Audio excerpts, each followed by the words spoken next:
अस्सलाम वालेकुम स्टूडेंट्स, मैं हूं मीर आलम और आप देख रहे हैं मेरा यूट्यूब चैनल बायोलॉजी विद अमीर। तो लास्ट वीडियो में जो हमने इंट्रोडक्शन ऑफ कार्बोहाइड्रेट को डिस्कस किया था, तो जिसमें हमने उसका इंट्रोडक्शन, उसकी डेफिनेशन, उसका जनरल फार्मूला, इसके अलावा इंपॉर्टेंस और अक्रस जो है ना उसको डिस्कस किया था। तो आज का जो हमारा टॉपिक है वो है क्लासिफिकेशन ऑफ कार्बोहाइड्रेट। ठीक है, तो आज हम उसकी क्लासिफिकेशन देखेंगे। तो carbohydrates also known as the saccharides.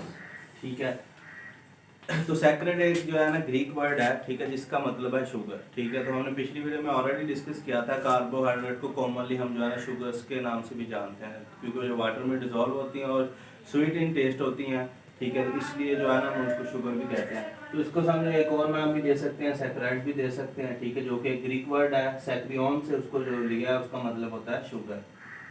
ठीक है, तो carbohydrates are classified into 3 groups. ठीक है, तो इनको 3 ग्रुप्स में डिवाइड किया गया। फर्स्ट कौन सा हमारे पास है, मोनोसैकराइड्स। ठीक है, दूसरा हमारे पास है ओलिगोसैकराइड्स और थर्ड वन जो हमारे पास है पॉलीसैकराइड्स। ठीक है, तो आज जो हमने जनरली जो है ना मोनोसैकराइड को डिस्कस करना है, इसकी प्रॉपर्टी। ठीक है, तो सबसे पहले मोनोसैकराइड्स को देख लेते हैं, ये क्या होता है। मोनो का मतलब होता है वन, सैकराइड का मतलब शुगर। ठीक है, तो एक शुगर वाला। ठीक है, तो इसको डिफाइन कैसे कर सकते हैं, the group of carbohydrates which contain only one sugar is called monosaccharide.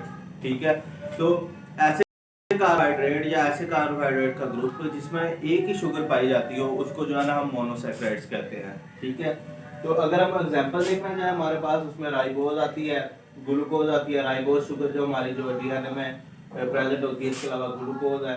ठीक है, इसका तो आपको आइडिया है। तो ये जो इसकी कॉमन एग्जांपल्स है। ठीक है, तो इसके नंबर जो है वो वेरी करते हैं। ठीक है, तो ये 3 से लेके 12 तक जो है ना तकरीबन ये जाते हैं। बाकी फार्मूला जनरल इसका वही है जो हमने लास्ट वीडियो में डिस्कस किया था। ठीक है, वो मैं इधर राइट कर देता हूँ।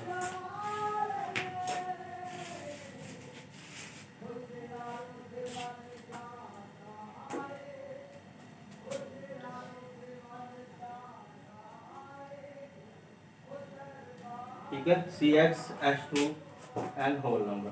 ठीक हो गया, तो X यहाँ पे जो है ना वो होल नंबर है, वो कार्बन वेरी करते हैं, वो 1000 तक हो सकते हैं। ठीक है, नेक्स्ट हमारे पास है इसकी प्रॉपर्टीज ऑफ मोनोसैकराइड। ठीक है, तो ये है दीज आर सिंपल शुगर्स। ठीक है, सिंपल शुगर हम इनको क्यों कह रहे हैं, हम इसलिए इनको सिंपल शुगर कह रहे हैं कि इसमें जस्ट जो है ना एक शुगर का मॉलिक्यूल है। ठीक है, they are sweet in taste. ठीक है, तो जितने भी कार्बोहाइड्रेट हैं सबसे ज्यादा स्वीट इन टेस्ट क्या है, वो मोनोसैकराइड्स हैं। तो जितने भी मोनोसैकराइड्स होंगे वो सबसे ज्यादा जो मीठे होंगे। बाकी जो ओलिगोसैकराइड्स हैं या पॉलीसैकराइड है वो लेस स्वीट इन टेस्ट होंगे एज कम्पेयर टू मोनोसैकराइड।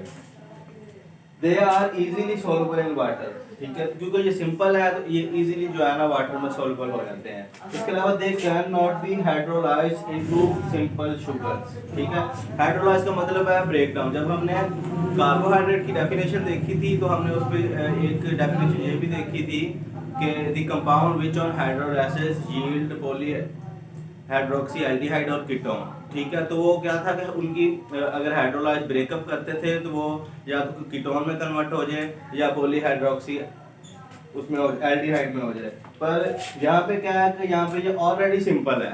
ठीक है, हमने इसका फर्स्ट पॉइंट देखा कि ऑलरेडी सिंपल है, तो ये जो है ना फर्दर जो है ना वो हाइड्रोलाइज नहीं हो सकते। ठीक है, तो ये इनको आप हाइड्रोलाइज करेंगे तो उसका कुछ रिजल्ट नहीं निकलेगा, ये स्ट्रक्चर जो है ना एज इट वैसे ही रहेगा।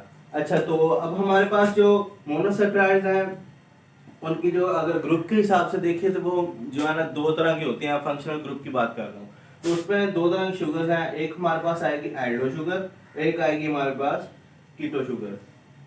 ठीक है, तो एल्डो शुगर कौन सी होगी, the sugar which contain Aldo group is called Aldo sugar. ठीक है, तो वो शुगर जिसमें फंक्शनल ग्रुप एल्डो ग्रुप होगा, ठीक है, तो वो एल्डो शुगर कहलाएगी।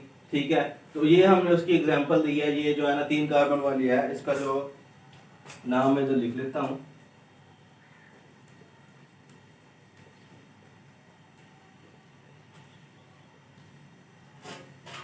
ये है ग्लाइसरॉल्डिहाइड। ठीक है, तो ये जब आप पढ़ेंगे सेलुलर रेस्पिरेशन पढ़ेंगे तो वहाँ पे जो है ना वो ग्लूकोज ब्रेक डाउन होगा, तो किस में होगा, वो ग्लाइसरॉल्डिहाइड में होगा। ये 3 कार्बन कंपाउंड है, ठीक हो गया। तो ये इसकी एग्जांपल है ग्लाइसरॉल्डिहाइड, ठीक है। तो ये क्या है, ट्राइओज है, 3 कार्बन शुगर है, ठीक है। तो कीटो शुगर कौन सी होगी, थी sugar which contain keto group is called keto sugar, ठीक है। तो ये जो ग्रुप है ना, ये वाला, ये है एल्डो ग्रुप, CHO। ये आपने निशानी याद रखनी है, जिसके लास्ट में, जिस शुगर के लास्ट में CHO लगा हो ना, तो उसको आपने कहना है कि ये एल्डो शुगर है, ठीक है। अब कीटो की बात करते हैं, जिसमें कीटो ग्रुप हो, कीटो ग्रुप में क्या होगा, वहां पे हमारे पास ये रेड कलर में C डबल बॉन्ड O होगा, ठीक है। तो ये हमेशा एक नंबर नीचे ही होता है, ठीक है। तो इसको हम क्या कहेंगे, इसको हम कहेंगे कीटो।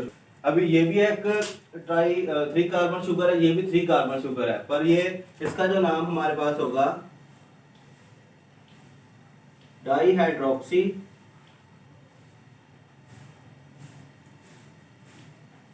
एसीटोन, ठीक है। तो ये डाईहाइड्रोक्सी एसीटोन है। तो ये दोनों क्या है, ये जब ग्लाइकोलाइसिस होती है, ये दोनों जो है ना 3 कार्बन कंपाउंड में ग्लूकोज जो है ना ब्रेकअप होता है। जब आप वो पढ़ेंगे तो आपको वहाँ पे आइडिया हो जाएगा। ये भी क्या है हमारे पास, ये भी 3 कार्बन कंपाउंड है, ठीक है। तो ग्लूकोज 6 कार्बन कंपाउंड है, जब वो ब्रेकअप होगा तो वो 3 कार्बन में 2 कंपाउंड में जो है ना कन्वर्ट हो जाएगा, ठीक है। तो अब मोनोसैकराइड्स की जो टाइप्स, वो डिफरेंट टाइप्स हैं on the basis of number, ठीक है। तो जितने कार्बन नंबर होंगे उस हिसाब से उसकी टाइप बनाई हुई है। तो उसको हम जो 3 कार्बन कंपाउंड होगा उसको हम ट्राइओज कहेंगे, ठीक है। तो ये मैंने ब्लू से लिखा हुआ है कि जितने उसमें कार्बन होंगे, ठीक है। Trioses are intermediate of respiration and photosynthesis, ठीक है। तो मैं ऑलरेडी आपको बता चुका हूँ कि रेस्पिरेशन में जो ग्लूकोज ब्रेकअप होगा तो वो या तो डाईहाइड्रोक्सी एसीटोन में कन्वर्ट होगा या ग्लाइसरॉल्डिहाइड में कन्वर्ट होगा, ठीक है। तो ये दोनों अल्टरनेट हैं, एक दूसरे में कन्वर्ट होते रहते हैं, ठीक है। फिर टेट्रोज है, ठीक है। टेट्रोज टेट्रा से निकला है तो 4 कार्बन, ठीक है। Are really found in some bacteria, ठीक है। तो जो टेट्रोज शुगर है, 4 कार्बन वाली मोनोसैकराइड्स है, वो रेयरली जो है ना प्रेजेंट है, तो वो सब कुछ बैक्टीरिया में पाए जाते हैं। इसके अलावा पेंटोज और हेक्सोज, पेंटा का मतलब 5 कार्बन और हेक्सोज का मतलब है 6 कार्बन, आर मोस्ट कॉमन, ठीक है। तो ये जो है ना मोस्ट कॉमन है। पेंटोज में हमारे पास क्या आएगा, पेंटोज में हमारे पास राइबोज आएगी, ठीक है। हेक्सोज में हमारे पास क्या आएगा, ग्लूकोज आएगा, ठीक है। इसके अलावा हमारे पास हेप्टोज होगा, ऑक्टोज होगा, ठीक है। इसी तरह वो मतलब आगे चलता रहेगा। तकरीबन 12 कार्बन तक जो है ना वो मोनोसैकराइड्स होंगे, ठीक है। अब ये हमारे पास जो पेंटोज और हेक्सोज है ना, ठीक है, तो ये दो तरह से जो ना प्रेजेंट होती है, ठीक है। नॉर्मली तो ये इस तरह स्ट्रेट चेन में प्रेजेंट होगी, ठीक है। ये भी जो है राइबोज भी इसी तरह स्ट्रेट चेन में होगा, ये ग्लूकोज है, ठीक है। तो राइबोज भी इसी तरह स्ट्रेट चेन में होता है। लेकिन जब ये सोलबल फॉर्म में होते हैं तो ये रिंग लाइक स्ट्रक्चर बना देते हैं, ठीक है। तो इसीलिए स्पेस कम थी तो मैंने दोनों का स्ट्रक्चर ना एक एक ड्रा कर दिया है, ठीक है। अगर स्ट्रेट चेन में होगी तो वो इस तरह होगी, ये ग्लूकोज है, 6 कार्बन है, ठीक है। इसका मैं तो लिख देता हूँ 6 कार्बन कंपाउंड है, ठीक है।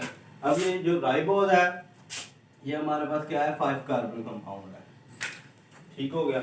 अच्छा, जब ये राइबोज रिंग स्ट्रक्चर में कन्वर्ट होगी तो ये 5 कार्बन बनाएगी, इसको क्या कहेंगे, राइबोफुरानोज, ठीक है। डी राइबोज भी कहते हैं, राइबोफुरानोज कहेंगे, ठीक है। अगर ग्लूकोज जो है वो रिंग स्ट्रक्चर में कन्वर्ट होगी, ठीक है, तो वो 6 कार्बन रिंग बनाएगी, ठीक है। आप बुक में आपकी लिखा होगा, ठीक है। तो आप उसको देख, तो उसको हम क्या कहेंगे, पायरो ग्लूकानोज, ठीक है। उसको क्या कहेंगे, पायरो ग्लूकानोज कहेंगे, ठीक है। तो ये हमारे पास जो अगर रिंग स्ट्रक्चर में आएगा, ठीक है, तो 6 कार्बन जो है ना रिंग बनाएगा, ठीक है। अब अक्रस की बात कर लेते हैं कि मोनोसैकराइड जो है ना वो कहाँ पे पाए जाते हैं, ठीक है। In free state glucose present in all fruits, ठीक है। अगर मतलब ग्लूकोज अकेला है तो वो तकरीबन ऑलमोस्ट तमाम फ्रूट्स में जो है ना वो प्रेजेंट होता है, ठीक है। इन कंबाइंड फॉर्म से क्या मुराद है, वो किसी के साथ है, ओलिगोसैकराइड से मोनोसैकराइड है, ओलिगोसैकराइड से अगर अटैच है या पॉलीसैकराइड के साथ उसका कॉम्बिनेशन बना या किसी और चीज के साथ है तो उसमें वो फिर क्या पाए जाते हैं, कम पाए जाते हैं, ठीक है। अगर इसी तरह हमारा ब्लड देखा जाए, ब्लड कंटेन 0.08% शुगर, ठीक है। तो 100 में से 0.08 मतलब लेस देन 1% जो है ना उसमें शुगर होती है, ठीक है। Glucose naturally produce by green plants, ठीक है। तो कैसे वो फोटोसिंथेसिस के जरिए से बनता है, तो जो इक्वेशन जो है ना सिंपल लिखी हुई है। हमारे पास 6 कार्बन डाइऑक्साइड के मॉलिक्यूल होंगे, 12 वाटर के मॉलिक्यूल होंगे। तो क्लोरोफिल प्रेजेंट होता है प्लांट्स में और सनलाइट से जो है एनर्जी अब्जॉर्ब करते हैं और उसको क्या किस में कन्वर्ट कर देते हैं, ग्लूकोज में, ऑक्सीजन में, और वाटर के 6 मॉलिक्यूल जो ना हमारे पास आ जाते हैं। तो एक एमसीक्यू के हवाले से आपकी बुक में मेंशन किया हुआ कि 10 ग्राम ग्लूकोज को प्रिपेयर करने के लिए 517 किलो कैलोरी एनर्जी जो है ना, सोलर एनर्जी, वो चाहिए होती है, ठीक है। 10 ग्राम ग्लूकोज को बनाने के लिए 517 किलो कैलोरी जो है ना, वो सोलर एनर्जी जो है ना वो यूटिलाइज होती है, ठीक है। ये बस एमसीक्यूज के हवाले से आपकी बुक में मेंशन था। तो ये था आज का हमारा टॉपिक। अगर वीडियो पसंद आई है तो लाइक कीजिएगा, मेरे चैनल को सब्सक्राइब कीजिएगा, दोस्तों के साथ शेयर कीजिएगा।